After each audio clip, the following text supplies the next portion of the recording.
ایک رئیس حیی بن اختر کی بیٹی اور دوسرے رئیس کنانہ بن ابی الحکیم کی بیوی تھی۔ وہ حضرت دحیہ کلبی رضی اللہ تعالیٰ عنہ کے حصے میں آ گئی، مگر صحابہ کی رائے یہ بنی کہ ایسی عالی نسب اور حسین خاتون آپ صلی اللہ علیہ وسلم ہی کے حرم کے لائق ہے۔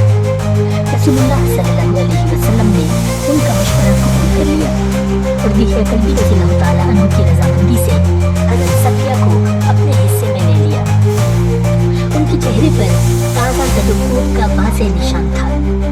رسول اللہ صلی اللہ علیہ وسلم نے اس بارے میں دریافت کیا تو انہوں نے بتایا کہ چند دن پہلے انہوں نے ایک خواب دیکھا تھا کہ چاند ان کی گود میں آ گرا ہے۔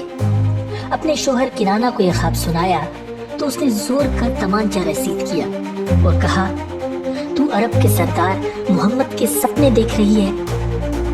کنانہ سزائے موت پا چکا تھا اور اس کی بیوہ حضرت صفیہ اسلام قبول کر چکی تھی۔ ان کا خواب سچا تھا۔ نبی اکرم صلی اللہ علیہ وسلم نے انہیں آزاد کر دیا اور عدت کے بعد ان سے نکاح کر لیا۔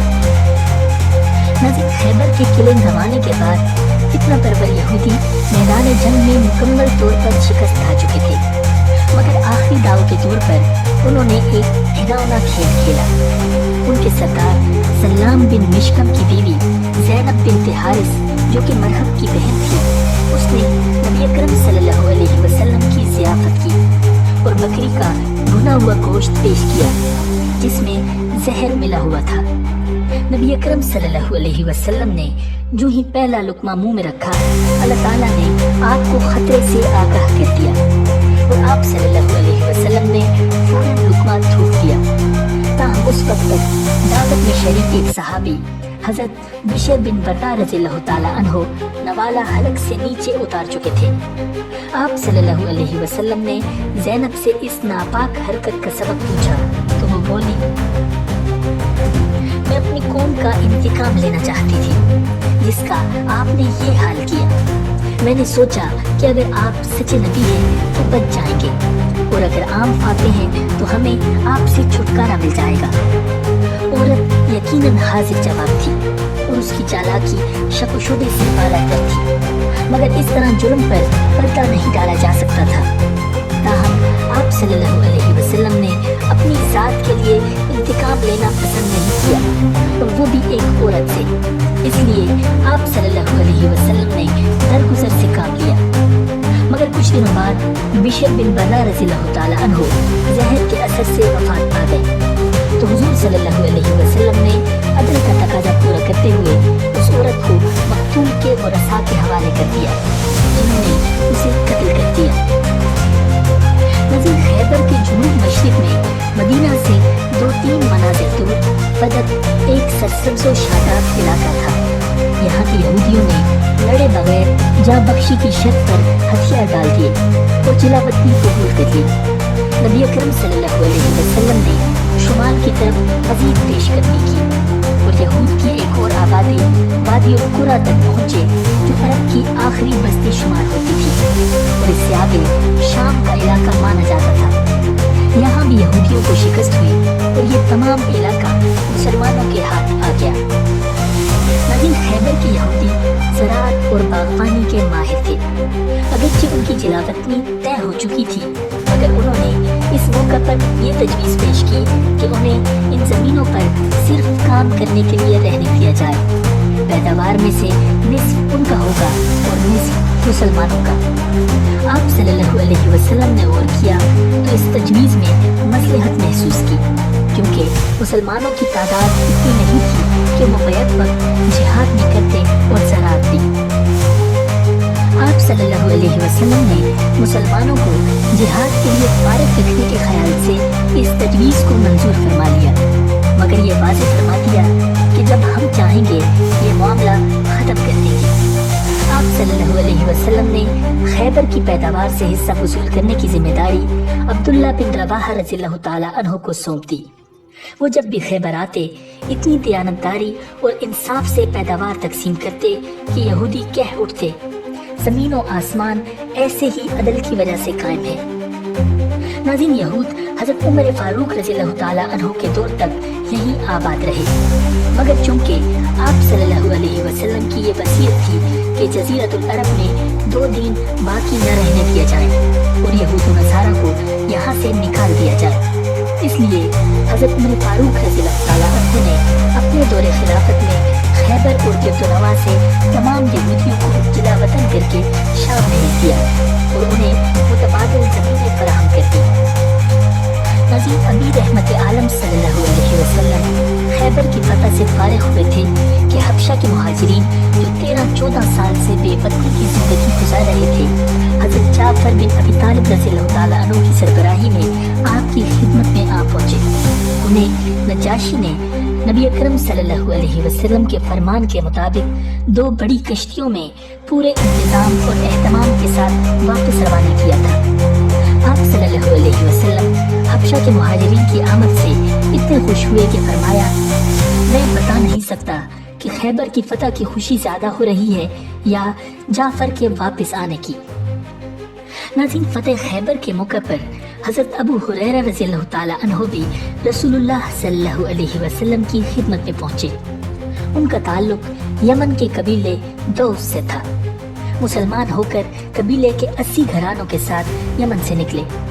راستے میں بے خود ہو کر یہ شعر پڑھتے رہے، ہائے یہ رات کتنی طویل اور پرمشقت ہے، مگر جیسی بھی ہو اس نے کفریہ ریاست سے نجات دلا دی ہے۔ ناظرین، یہ اس وقت مدینہ منورہ پہنچے جب رسول اللہ صلی اللہ علیہ وسلم خیبر کے جہاد میں مشغول تھے۔ یہ بھی پیچھے روانہ ہو گئے اور آخر وہیں بارگاہ اقدس میں حاضری نصیب ہوئی۔ نبی اکرم صلی اللہ علیہ وسلم نے پوچھا، تم کہاں کے ہو؟ حضرت ابو ہریرہ رضی اللہ تعالیٰ عنہ نے عرض کیا، دوس کے۔ آپ صلی اللہ علیہ وسلم نے خوشی اور حیرت سے پیشانی پر ہاتھ رکھ لیا۔ اس کے بعد حضرت ابو ہریرہ رضی اللہ تعالیٰ عنہ بارگاہ نبوی سے اس طرح وابستہ ہوئے کہ ساری زندگی آقا نامدار صلی اللہ علیہ وسلم کی باتیں سننے، یاد کرنے اور دہرانے میں گزار دی۔ انہیں صحابہ کرام میں احادیث کا سب سے بڑا حافظ مانا جاتا ہے۔ انہی یمنی مسلمانوں میں دوس کے رئیس طفیل بن عمر رضی اللہ تعالیٰ عنہ بھی تھے۔ رسول اللہ صلی اللہ علیہ وسلم نے انہیں اور دوس کے تمام مسلمانوں کو خیبر کے اموال میں سے حصہ عطا فرمایا۔ ناظرین، غزوہ خیبر کے بعد عربوں کی صدیوں سے چلی آ رہی بکھری ہوئی حیثیت ختم ہو چکی تھی اور اب عرب میں مسلمان واحد بڑی طاقت تھے۔ ناظرین، امید ہے کہ آپ کو یہ ویڈیو پسند آئی ہوگی۔